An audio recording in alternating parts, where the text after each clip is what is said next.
मेरे तरफ से सभी लोगों को गुड इवनिंग। चलिए फटाफट इस वीडियो के साथ सभी लोग जुड़ जाए ताकि मैं इस वीडियो को शुरू कर सकूं। ठीक है, इसके पहले मैं एक चीज़ बताना चाहूँगा कि जो भी भाई बंधु हमारे वीडियो के साथ जुड़े हैं वो इस वीडियो को जम के लाइक करें, सब्सक्राइब भी करें, कमेंट भी करें, शेयर भी करें। ठीक है, अब इसके अलावा क्या है कि मैं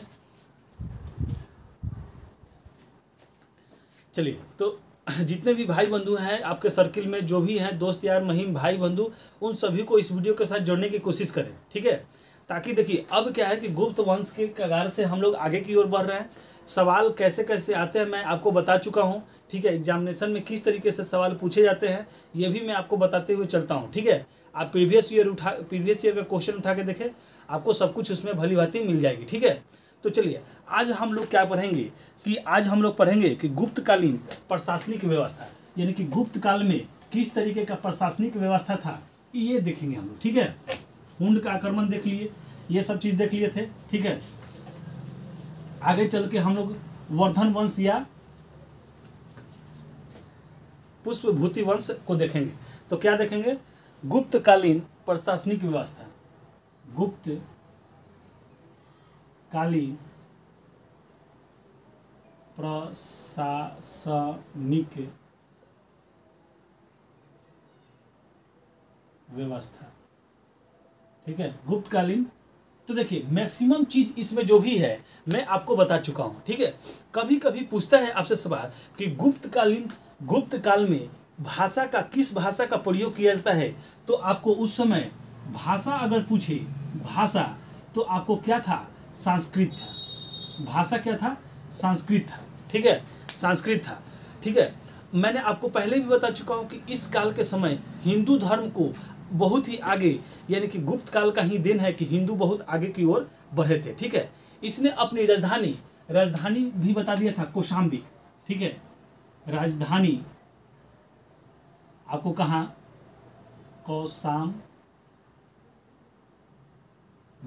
कौशाम्बी। ठीक है, कहाँ बनाया था? तो कौशाम्बी में बनाया था। ठीक है, इसके समय देखिए गुप्तकालीन के समय अर्थव्यवस्था का जो मुख्य रूप था वह भू राजस्व था। ठीक है, क्या था? भू राजस्व। अर्थव्यवस्था का मुख्य कारण क्या था? अर्थव्यवस्था का मुख्य कारण क्या था? तो भू राजस्व था। ठीक है, आराम से समझते चलेंगे। इस समय भू व्यवस्था का जो था 1/4 से लेकर कितना 1/6 तक लिया जाता था। ठीक है, अलग अलग जगहों पे से अलग अलग चीज लिया जाता था। ठीक है, भू राजस्व में हक ये आपका होता था कि आपको नगद के रूप में जो लिया जाता था उसको हक कहते थे। नगद के रूप में जो लिया जाता था हक कहते थे, और अनाज के रूप में जो लिया जाता था उसको मैं कहते थे। मैं, ये अनाज। ठीक है, अनाज के रूप में लिया जाता था उसको क्या कहते थे? मैं कहते थे। हक जो नगद के रूप में उस समय भू राजस्व उछला जाता था उसे कहते थे। ठीक है, इस समय प्रशासन की सबसे बड़ी इकाई क्या थी? देश। इस समय प्रशासन की सबसे बड़ी इकाई अगर आपसे पूछे इकाई, ठीक है, तो आपका क्या था? देश। और इसका प्रधान कौन होता था? तो आपका राजा होता था। ठीक है, क्या होता था? राजा होता था। ठीक है, और सबसे छोटी इकाई पूछे तो गांव। सबसे छोटी इकाई अगर पूछे, छोटी अगर इकाई पूछे तो आपका क्या था? गांव था। और इसका क्या था? ग्रामीण। ठीक है, इसका प्रमुख कौन होता था? आपका ग्रामीण होता था इस समय। ठीक है, चलिए आगे बढ़ते हैं। जो फाहियान था इस गुप्त काल के समय ही, फाहियान एक मतलब कि विदेशी यात्री था जो आया था और उसने बताया था कि इस समय छुआछूत का प्रचलन मतलब कि बहुत ज़्यादा था। छुआछूत बहुत ही ज़्यादा था। ठीक है, इस समय बाल विवाह, देखिए बाल विवाह। ठीक है, इसके बाद सती प्रथा। ठीक है, बाल विवाह, सती प्रथा, प्रदा प्रथा, ये सब बहुत प्रचलन में थे। तो आपसे ऐसा सवाल पूछा जाता है कि किस काल के समय सती प्रथा चरम उत्सव पे था, या पर्दा प्रथा चरम उत्सव पे था, या बाल विवाह चरम उत्सव पे था, तो गुप्त काल के समय ये सब क्या था कि बहुत ही प्रचलित था। और इस समय वेश्वावृत्ति भी अपने क्या था कि चरम उत्सव पे ही था। और जो भी वेश्वावृत्ति जो थी औरत होती थी उसको कुटनी, क्या बोलते थे उसे, कुटनी कहा जाता था। ठीक है, उसे क्या कहा जाता था, कुटनी कहा जाता था। और इसी समय में देखिए यहाँ पे मैं लिख देता हूँ, इसी समय में गणित ज्योतिषी, ठीक है, गणित ज्योतिषी सर्वाधिक विकास हुआ था। ठीक है, ठीक है, गणित ज्योतिषी ज्योतिष विद्या ये सब क्या था, सर्वाधिक आपको विकास हुआ था। ठीक है, ठीक है। और अजांता की गुफा का निर्माण, देखिए अब मैं इसको मिटा के यहाँ से लिखता हूँ अगला पॉइंट बनाकर। अजांता की गुफा जो इसी काल में बना था, आपको पता होना चाहिए कि वो टोटली 29 गुफाओं में से कुछ गुफाएं जो थे गुप्त काल के समय में बनाए गए थे। ये सब मैं आपको बता देता हूँ यहाँ पे, आराम से एक एक पॉइंट आप समझते चलेंगे। ठीक है, कि अजांता की गुफा का निर्माण, ठीक है, अजांता की गुफा,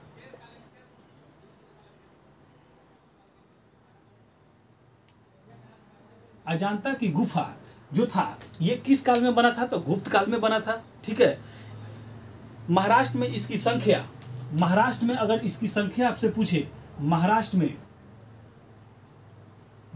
में इसकी संख्या आपको टोटली कितनी थी, 29 थी। महाराष्ट्र में इसकी संख्या टोटली कितनी थी, 29 थी। और 16, 17 और 19, 16 और 17 और 29, इसमें से 16, 17 और 19 किसका था, गुप्त काल का था।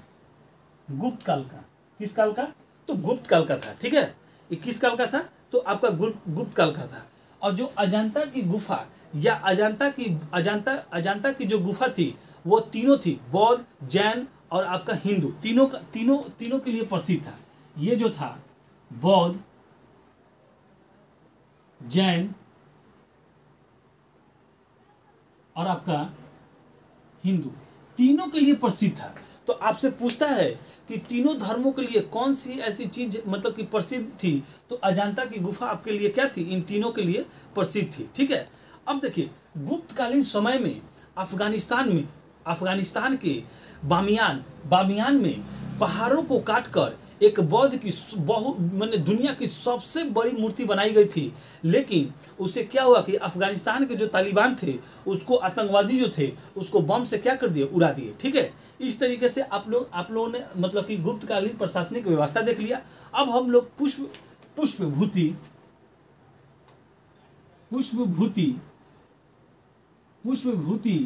वंश या आपको वर्धन वंश देखेंगे, इसी को वर्धन वंश। ठीक है, वर्धन वंश। तो देखिए पुष्पभूति मैंने बताया था कि गुप्त काल के जो अंतिम राजा था उसी का ये सामंत था, और इसी ने उसका हत्या कर इस धर्म का क्या किया, स्थापना किया। तो इस वंश की स्थापना अपना अगर वर्धन वंश की संस्थापक पूछे, अगर संस्थापक आपसे पूछे तो कौन सा हो जाएगा, पुष्पभूति हो जाएगा। पुष्पभूति वर्धन, पुष्पभूति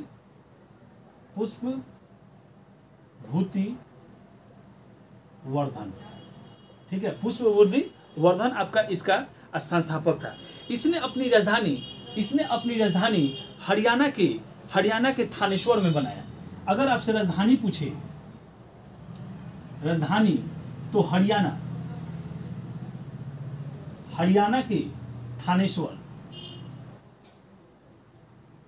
के थानेश्वर में इसने अपनी राजधानी बनाया। और इस देखिए तो अब क्या, इसके बाद पुष्पभूति वर्धन के बाद इसका अगला राजा जो हुआ वह आपका प्रभाकर वर्मन हुआ।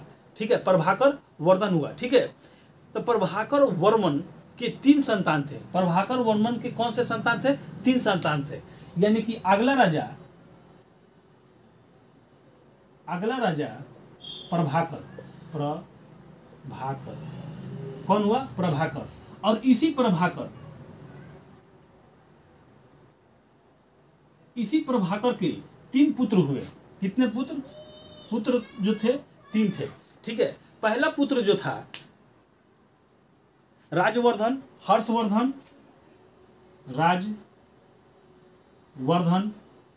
ठीक है। इसके बाद हर्षवर्धन और राजश्री। कौन था आपका तीसरा? राजश्री, तीसरा राजश्री। अब इसमें कुछ कहानी आपका मैं सुना देता हूं, आप ये देख लेंगे, ठीक है। तो यहां से क्या हुआ था कि राजश्री का विवाह कनौज के राजा गृहवर्धन से हुआ, ठीक है, गृहवर्धन से हो गया। इसके बाद क्या हुआ कि मालवा का एक शासक था, मालवा का शासक था देवगुप्त। कौन था? देवगुप्त था। और देवगुप्त ने गृहवर्धन की हत्या कर दी, ठीक है। देवगुप्त ने गृहवर्धन की क्या कर दी? हत्या कर दी, ठीक है। इस हत्या करने के बाद उसने राजश्री का भी मतलब कि राजश्री का भी क्या किया? हत्या करना चाहा, लेकिन राजश्री जंगल की ओर क्या हुआ? भाग गया। राजश्री जंगल की ओर भाग गया। राजवर्धन ने देवपुत्र, कहने का मतलब कि ये 3 जन थे, ठीक है। कौन कौन? तो आपका कौन कौन थे? 3। राजवर्धन, ठीक है, हर्षवर्धन और ये आपका राजश्री। तो ये राजश्री का विवाह जो आपको हुआ था वो गृहवर्मन से हुआ था। किससे? गृहवर्मन, ठीक है, गृहवर्मन से हुआ था, ठीक है। इन दोनों का क्या हुआ था कि इन दोनों का विवाह हुआ था। लेकिन मालवा का एक राजा था, मालवा का राजा देवपुत्र, ठीक है। मालवा का राजा कौन था? देवगुप्त, ठीक है, देवगुप्त था। इसने क्या किया कि देवगुप्त ने माने गृहवर्मन को हत्या कर दी, और गृहवर्मन की हत्या करने के बाद राजश्री का भी हत्या करना चाहा, लेकिन राजश्री अपनी जान बचाकर जंगल की ओर क्या हुआ? भाग गया, ठीक है। लेकिन इसका भाई, राजश्री का भाई राजवर्धन ने इसकी हत्या कर दी। किसकी? देवगुप्त की क्या कर दी? हत्या कर दी, अपने भाई का बदला लेने के लिए, ठीक है। ये तो जंगल की ओर भाग गया, तो इन लोगों को लगा कि वो मार दिया, ठीक है। तो इसके एवज में राजवर्धन ने देवगुप्त की क्या कर दी? हत्या कर दी, ठीक है। इसके बाद बंगाल का शासक, ठीक है, ये आपके लिए इंपॉर्टेंट है, ठीक है। बंगाल का शासक, ठीक है, बंगाल का एक शासक था जिसका नाम था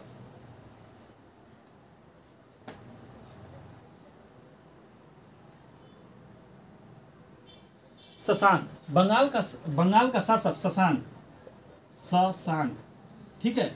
इसने क्या किया कि राजवर्धन की हत्या कर दी। शशांक जो राजवर्धन की क्या कर दी? हत्या कर दी, और साथ में बौद्ध वृक्ष को भी कटा दिया।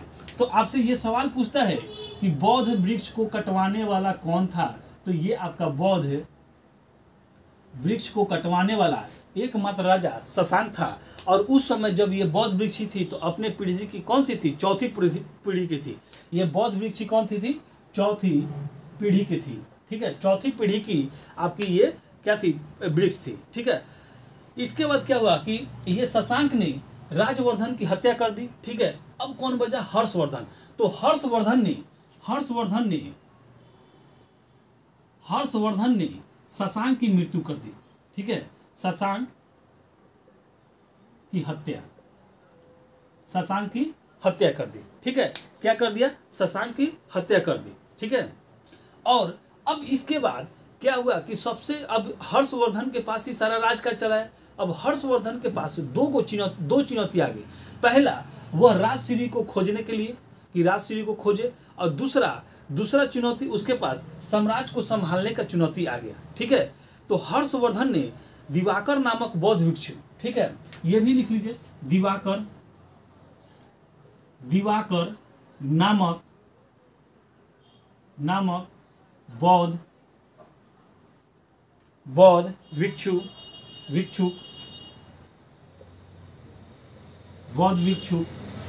के सहायता से इसने राजश्री को खोजा, ठीक है। किसके सहायता से? तो राजश्री का पता लगाया दिवाकर नामक बौद्ध भिक्षु से। किसने? हर्षवर्धन ने। तो ये सवाल पूछता है कि हर्षवर्धन ने किसकी सहायता से अपने भाई राजश्री उसकी मतलब कि राजश्री उसकी बहन थी, तो उसका पता लगाया। तो ये कौन था? दिवाकर नाम देख लीजिए, बौद्ध भिक्षुक दिवाकर। हर्षवर्धन ने अपनी राजधानी, अब देखिए हर्षवर्धन ये जो था अपनी राजधानी राजधानी राजधानी अपना कहाँ बनाया, तो ये पूछता है। देखिए क्योंकि इसके पहले दूसरे जगह था और इसका हर्षवर्धन ने अपनी राजधानी कनौज को बनाया। किसको?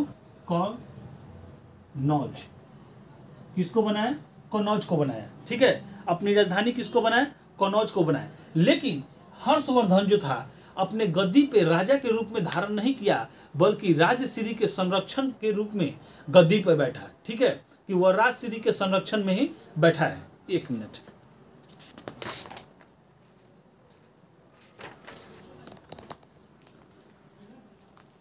ठीक है, चलिए।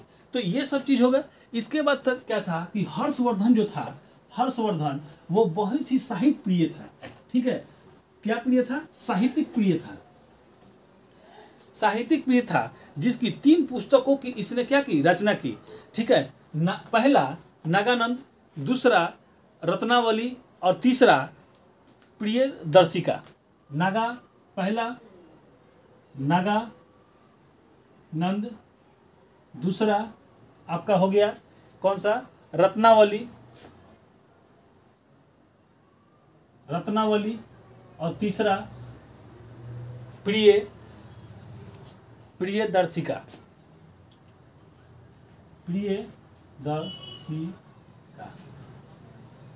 ठीक है, प्रियदर्शिका।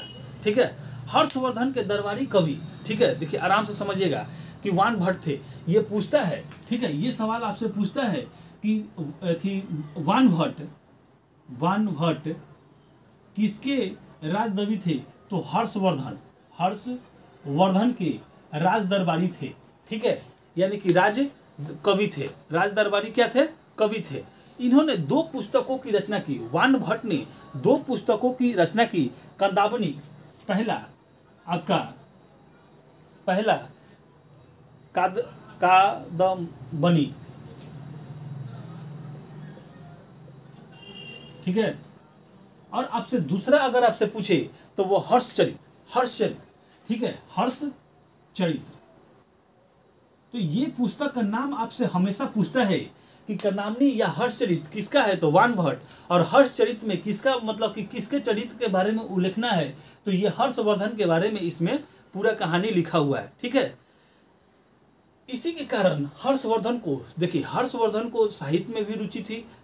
शिल्पदायित्व भी इसको कहा गया है। ठीक है, इसने इसके काल में चोर और डाकू का बोलबाला था। ठीक है, इसके काल में हर्षवर्धन के काल में चोर और डाकुओं का बोलबाला था। इसके समय में मथुरा सूती वस्त्र। तो ये पूछता है कि किसके शासन काल में मथुरा सूती वस्त्र का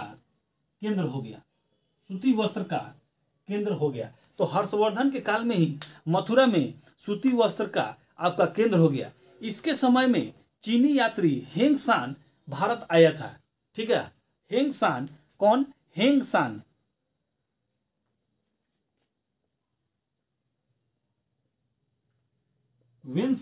चीनी यात्री था, जिसके हर्षवर्धन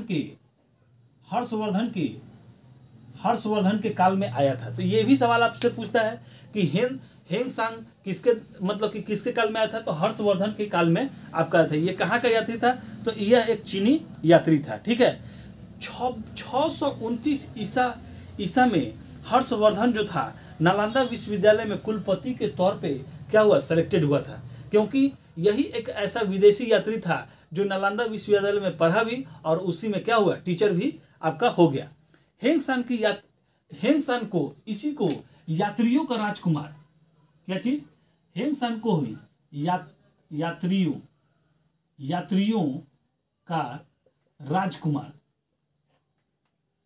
यात्रियों का राजकुमार कहा गया है, क्योंकि इससे पहले जो भी लोग आए हैं उन सभी लोगों से ये क्या था? सबसे स्मार्ट था। ठीक है,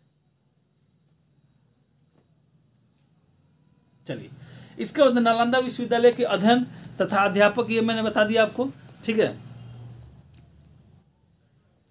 देखिए, तो हर्षवर्धन जो था एक हिंदू था, लेकिन यह क्या था कि बौद्ध धर्म के महायान को ये अपना मानता था। ठीक है, इसने एक बौद्ध संगति भी करवाई थी, मतलब कि बौद्ध सम्मेलन बुलाया था, जिसको पांचवा बौद्ध संगति भी कहा जाता है। ठीक है, लेकिन मुख्य रूप से आपको 4 ही होता है, लेकिन ये जब बुलाया था तो इसकी 5वीं संगति के रूप में जाना जाता है। ठीक है,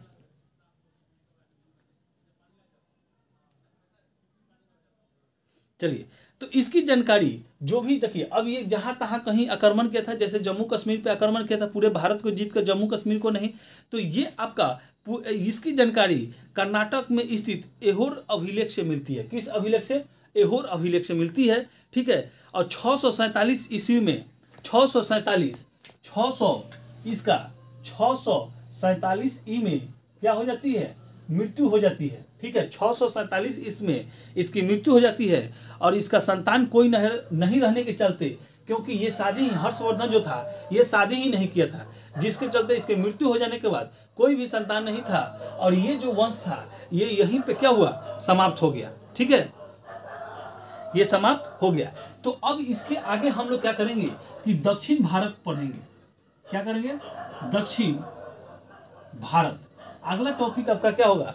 दक्षिण भारत, और दक्षिण भारत में संगम काल वगैरह हम लोग देख लेंगे। ठीक है, तो देखिए यहीं पे थोड़ा सा समय है, अभी हम लोग थोड़ा सा टेलर देख लेते हैं। संगम, दक्षिण में संगम काल। ठीक है,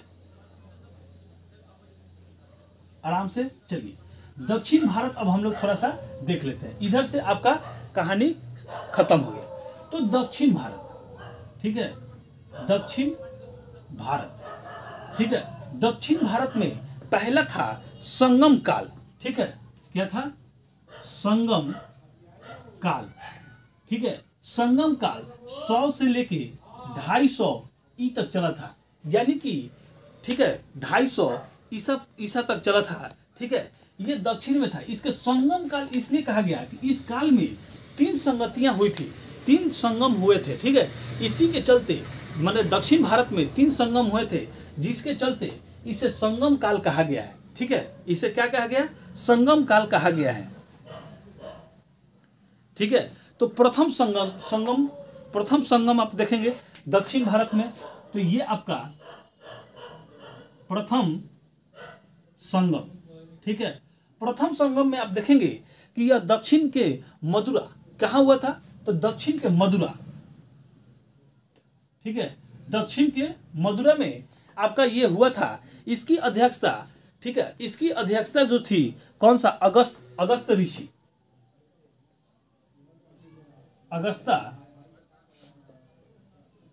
अगस्ता ऋषि ने किया था। ठीक है, किसने किया था? अगस्ता ऋषि। तो ये सवाल आपसे पूछता है, बस 2 चीज यहां से आपसे पूछ लेता है कि संगम काल। देखिए अब इस समय पूछता है कि कितने राजाओं ने, तो बहुत सारे राजाओं ने भाग लिया था, लेकिन मुख्य रूप से 89 ही राजा आप देखेंगे। तो ये सवाल आपसे नहीं पूछता है, सवाल आपसे पूछता है कि प्रथम संगम कहाँ हुआ था? मदुरा में, और इसकी अध्यक्षता किसने की थी? तो अगस्ता ऋषि ने आपको किया था। ठीक है, अब द्वितीय संगम देखते हैं, दूसरा संगम। तो दूसरा संगम भी आपका देखिएगा, आराम से समझते चलेंगे। दूसरा आपका हुआ था कपाटपुरम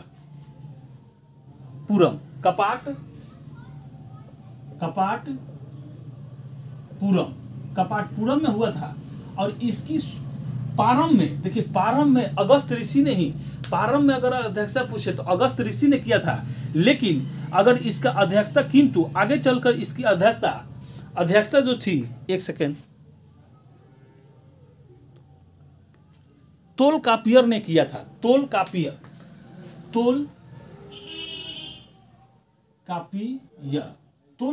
ने किया था। ठीक है, ये क्या था कि ये दक्षिण के सबसे नीचे वाले भाग में था। मदुरई कहाँ था? सबसे नीचे। तो ये जलमग्न हो गया है।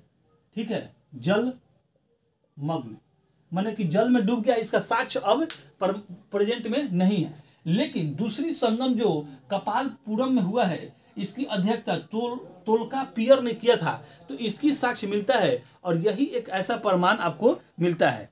इस सम्मेलन में आपको कितने राजाओं ने भाग लिया था? तो आपको 59 राजाओं ने क्या किया था? भाग लिया था। ठीक है, अब तीसरा संगम देखते हैं। तीसरा संगम, ठीक है, तीसरा संगम आपको जो हुआ था, तीसरा संगम जो हुआ था ये मदुरा में हुआ था। ये भी आपका कहाँ, मदुरा, ठीक है, मदुरा में हुआ था। और इसकी अध्यक्षता आपको निकियर